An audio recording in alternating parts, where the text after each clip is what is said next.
భారతదేశ స్వతంత్రం కోసం పోరాటం చేసిన నాయకులలో ఒకరైన సుభాష్ చంద్రబోస్ గురించి ఇవాళ తెలుసుకుందాం. నేతాజీ సుభాష్ చంద్రబోస్ 1897 జనవరి 23వ తేదీన ఒడిస్సాలోని కటక్ అనే ప్రాంతంలో జన్మించాడు. అతను ఒక గొప్ప స్వాతంత్ర సమరయోధుడు.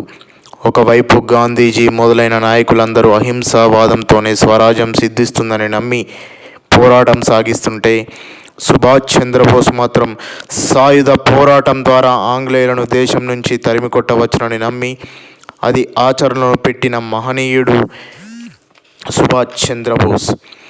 సుభాష్ చంద్రబోస్ 2 సార్లు భారత జాతీయ కాంగ్రెసు అధ్యక్షుడిగా ఎన్నికైన గాంధీతో సిద్ధాంతపరమైన అభిప్రాయ భేదాల వలన ఆ పదవికి రాజీనామా చేశాడు. గాంధీ యొక్క అహింసావాదం మాత్రమే స్వాతంత్ర సాధనకు సరిపోదని, పోరుబాట కూడా ముఖ్యమని బోసు భావన. ఈ అభిప్రాయాలతోనే ఆల్ ఇండియా ఫార్వర్డ్ బ్లాక్ అనే రాజకీయ పార్టీని కూడా స్థాపించాడు. దాదాపు 11 సార్లు ఆంగ్లేయులచే కారాగారంలో నిర్బంధించబడ్డాడు.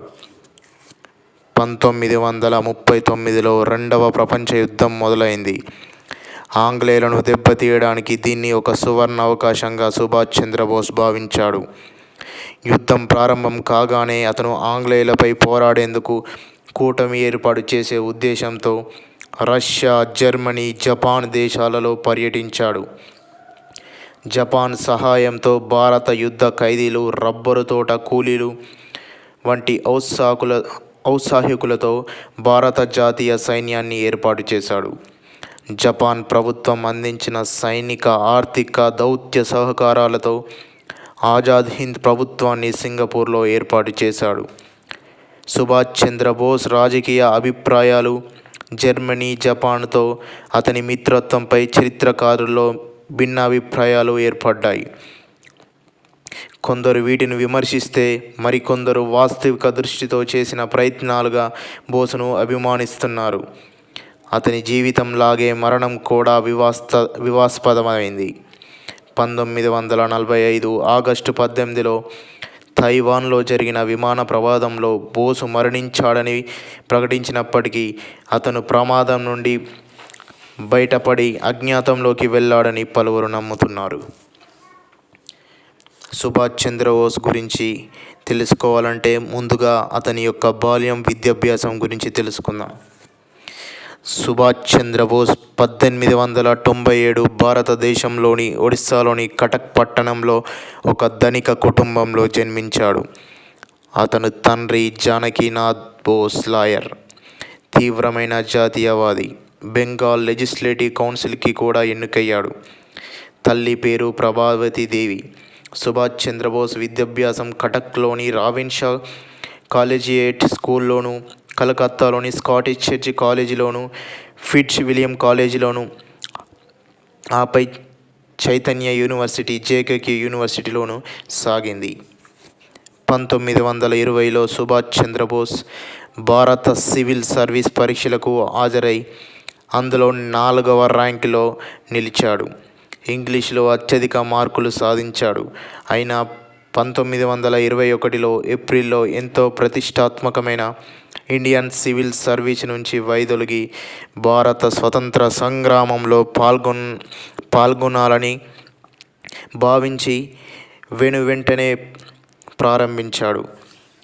భారత జాతీయ కాంగ్రెస్ యువజన విభాగంలో చురుకైన పాత్ర నిర్వహించసాగాడు.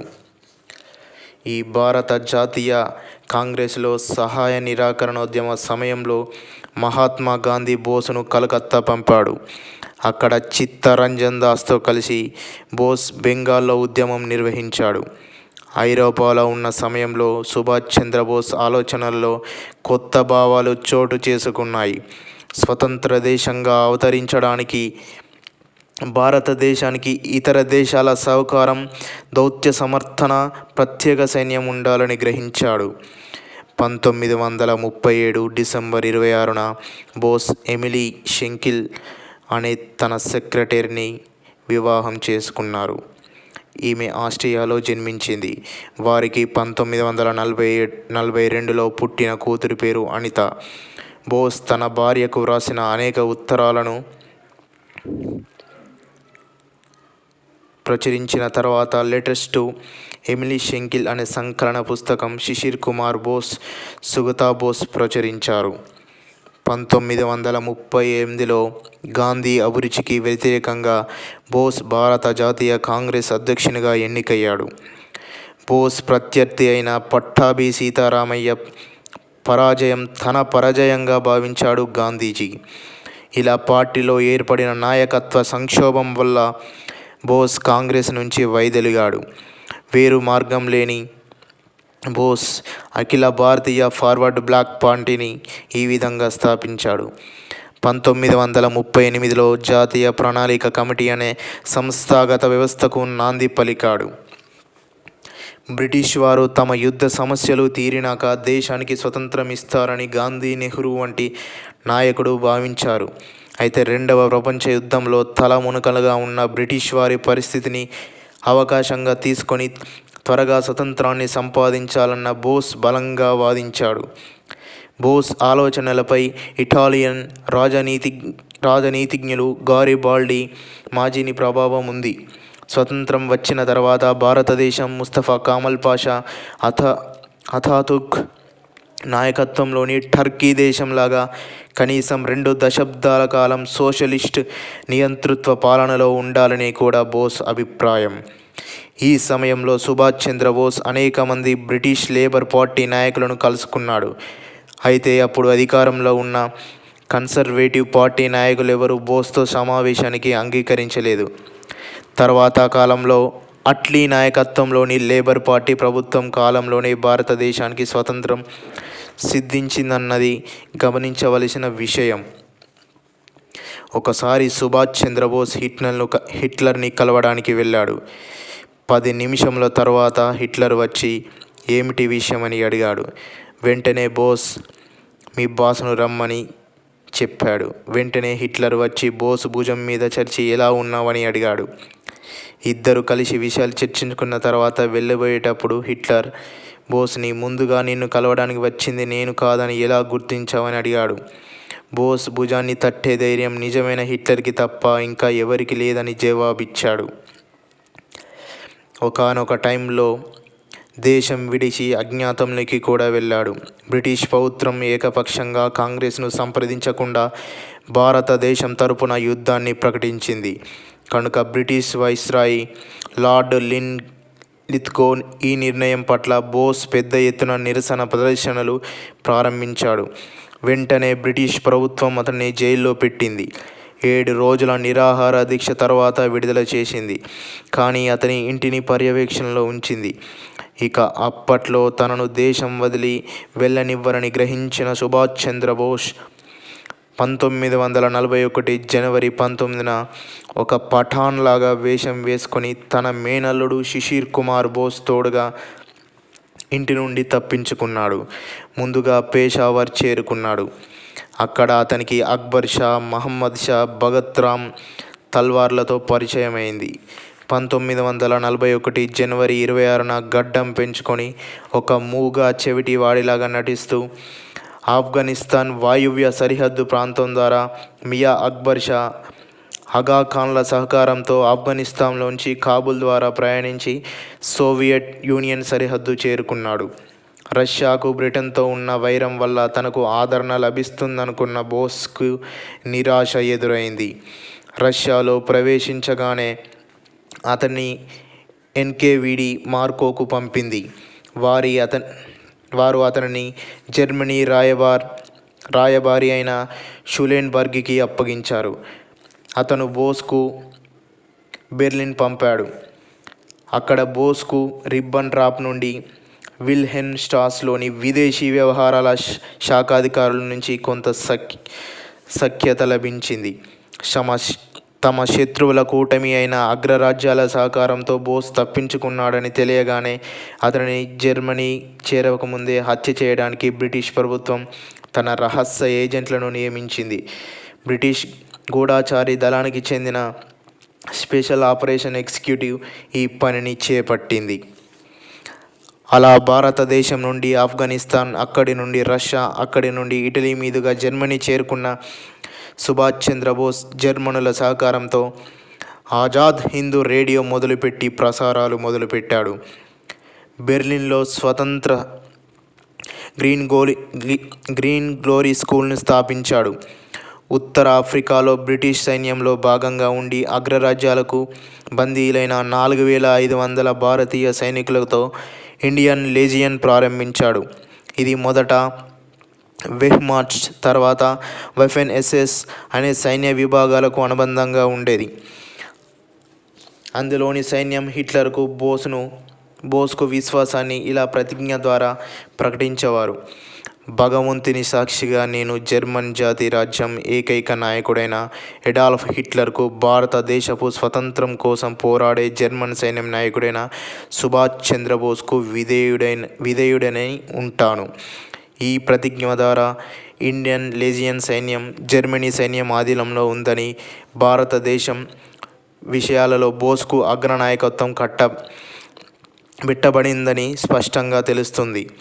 ఇండియన్ లెజియన్ను వెన్నంటి నాజీ జర్మనీ సైన్యం సోవియట్ యూనియన్ మీదుగా భారతదేశంపై దండెత్తి బ్రిటిష్ వారిని పారద్రోలుతుందని బోస్ ఆకాంక్ష. ఇక్కడ బోస్ విచక్షణను చాలామంది ప్రశ్నించారు. అలా అగ్రరాజ్యాలు విజయం సాధించిన తర్వాత నిజంగా నాజీలు భారతదేశం వదిలి వెళ్తారని ఎలా అనుకున్నాడని 1941-43 మధ్య కాలంలో సుభాష్ చంద్రబోస్ అతని భార్యతో కలిసి బెర్లిన్లో నివసించాడు. మొత్తానికి భారతదేశం అవసరాలను హిట్లర్ అంతగా పట్టించుకోలేదు. 1943లో ఒక జర్మన్ జలాంతర్గామి U-180లో గుడ్ హోప్ అగ్రం మీదుగా ఆగ్నేయ ఆసియాకు బయలుదేరాడు. జర్మన్ జలాంతర్గామి నుండి జపాన్ జలాంతర్గామి I-29లోకి మారాడు. ఆ రెండు దేశాల జలాంతర్గాముల మధ్య ఒక సివిలియన్ వ్యక్తి మారడం ఈ ఒక్కసారే జరిగింది. తర్వాత జపాన్ వారి సహకారంతో సింగపూర్లో తన భారత జాతీయ సైన్యాన్ని బలపరుచుకున్నాడు. భారత జాతీయ సైన్యాన్ని మోహన్ సింగ్ దేవ్ సెప్టెంబర్ 1942వ తేదీన సింగపూర్లో స్థాపించాడు. ఇది రాస్ బిహారీ బోస్ స్థాపించిన ఇండియన్ ఇండిపెండెన్స్ లీగ్ తరహాలోనిది. అయితే జపాన్ హైకమాండ్కి చెందిన హికారి కికాన్కు మోహన్ సింగ్కు విభేదాలు రావడం వల్లను మోహన్ సింగ్ దీన్ని జపానీలు కేవలం పావుగా వాడుకున్నారని భావించడం వల్లను చేశారు. మోహన్ సింగ్ను అదుపులోకి తీసుకున్నారు. బలగాలను, యుద్ధ ఖైదీలను జైలుకు పంపించారు. 1943లో సుభాష్ చంద్రబోస్ రాకతో సైన్యం ఏర్పాటుకు కొత్త ఊపిరులూదినట్లయింది. అదే సంవత్సరంలో జూలైలో సింగపూర్లో జరిగిన మీటింగ్లో రాస్ బిహారీ బోస్ సుభాష్ చంద్రబోస్కు సంస్థ పగ్గాలు అప్పగించాడు. బోస్ పిలుపుతో చాలామంది దేశభక్తులు సైన్యంలో చేరడమే కాకుండా దానికి ఆర్థిక సహాయం కూడా అందించారు. మిలిటరీ నుంచి వ్యతిరేకత ఎదురైన బోస్ ఆజాద్ హింద్ విప్లవాన్ని సమర్థించుకోవడాన్ని మానలేదు. జూలై 4, 1940లో బర్మాలో భారత జాతీయ సైన్యం పాల్గొన్న ర్యాలీలో ఆయన చేసిన వ్యాఖ్యలు చాలా ఉత్తేజపూరితమైనది. వీటిలో చాలా ప్రసిద్ధిగాంచింది: మీ రక్తాన్ని ధారపోయండి, మీకు స్వతంత్రాన్ని ఇస్తాను. ఈ ర్యాలీలో భారత ప్రజలను బ్రిటిష్ ప్రభుత్వం వ్యతిరేక పోరాటంలో తమతో పాటు చేరమని పిలుపునిచ్చాడు. హిందీలో సాగిన ఈ ప్రసంగం ఆద్యంతం ఉత్తేజభరితంగా సాగింది. ఈ సైన్యంలోని దళాలు ఆజాద్ హింద్ ప్రభుత్వాధీనంలో ఉండేవి. ఈ ప్రభుత్వంతోనే స్వతంత్ర కరెన్సీ, తపాలా బిళ్ళలు, న్యాయ పౌర నియమాలను రూపొందించి దీన్ని అగ్రరాజ్యాలైన Germany, Japan, Italy, Croatia, Thailand, Burma లాంటి దేశాలు కూడా ఆమోదించాయి. ఇటీవల జరిగిన పరిశోధనల మూలంగా రష్యా సంయుక్త రాష్ట్రాలు కూడా దీన్ని ఆమోదించినట్టు తెలుస్తుంది. అదృశ్యం, అనుమానాస్పద మరణం సుభాష్ చంద్రబోస్ను చాలా రకాలుగా అతని పేరును ఇబ్బంది పెట్టాయి. అధికారికంగా ప్రకటించిన దాని ప్రకారం బోస్ ఆగస్టు 18, 1945లో తైవాన్ మీదుగా టోక్యోకు ప్రయాణిస్తుండగా విమాన ప్రమాదంలో మరణించాడు. కానీ ఆయన శవం మాత్రం కనుగొనబడలేదు. దీనివల్ల ఆయన బ్రతికి ఉండవచ్చునని ఎన్నో కథలు ప్రాచుర్యంలో ఉన్నాయి. వాటిలో ఒకటి, బోస్ సోవియట్ యూనియన్కు బందీగా ఉండగా సైబీరియాలో మరణించాడని. దీన్ని వివరించడానికి భారత ప్రభుత్వం చాలా కమిటీలను ఏర్పాటు చేసింది. 1956 మే నెలలో 4 సభ్యులతో కూడిన షానవాజ్ కమిటీ బోస్ మరణాన్ని గురించి వివరించడానికి జపాన్కు వెళ్ళింది. అప్పట్లో భారత్కు తైవాన్తో మంచి సంబంధాలు లేకపోవడంతో వారి సహకారం కొరవడింది. దాంతో ఇది ఆశించిన ఫలితాలను ఇవ్వలేదు. కానీ 1999 2005లో విచారణ చేపట్టిన ముఖర్జీ కమిషన్ తైవాన్ ప్రభుత్వంతో చేతులు కలిపి బోస్ ప్రయాణిస్తున్న ఏ విమానము అక్కడ కూలిపోలేదని నిర్ధారణకు వచ్చింది. అంతేకాకుండా అమెరికా ప్రభుత్వం కూడా దీన్ని సమర్థిస్తూ ఈ కమిషన్కు లేఖ పంపడం జరిగింది. ఆ కమిషన్ తన నివేదికను నవంబర్ 8 2005 ప్రభుత్వానికి సమర్పించింది. దీన్ని ప్రభుత్వం మే 17 2006లో పార్లమెంటులో ప్రవేశపెట్టింది. ఈ కమిషన్ నివేదిక ప్రకారం బోస్ విమాన ప్రమాదంలో చనిపోలేదని, రింకోజీ గుడిలో ఉన్నది ఆయన చితాభస్మం కాదని తేలింది. అయితే భారత ప్రభుత్వం మాత్రం ఈ కమిషన్ నివేదికను తిరస్కరించింది. చివరికి 1985లో అయోధ్య నగరంలో ఉన్న ఫైజాబాద్లో నివసించిన భగవాన్జీ అనే సన్యాసి మారువేషంలో ఉన్నది బోస్ అని చాలామంది నమ్మకం. కనీసం 4 సార్లు తనని తాను బోసుగా భగవాన్జీ చెప్పుకున్నాడు. ఈ విషయం తెలిసిన బోస్ అభిమానులు బోస్ బ్రతికే ఉన్నాడని గట్టిగా నమ్మేవారు. భగవాన్జీ మరణానంతరం అతని వస్తువులను ముఖర్జీ కమిషన్ పరిశీలించింది. స్పష్టమైన ఆధారాలేవి దొరకనందున భగవాన్జీ బోస్ ఒక్కరే అనే వాదనను కొట్టిపడేసింది. తర్వాత హిందుస్థాన్ టైమ్స్ వంటి పలు స్వతంత్ర సంస్థలు నిర్వహించిన దర్యాప్తులో అతని తప్పని తేలడంతో మళ్ళీ వివాదం మొదటికి వచ్చింది. ఏదేమైనప్పటికీ స్వతంత్ర పోరాటంలో భగవాన్ జీవితం, రచనలు నేటికి అంతుపట్టకుండా ఉన్నాయి.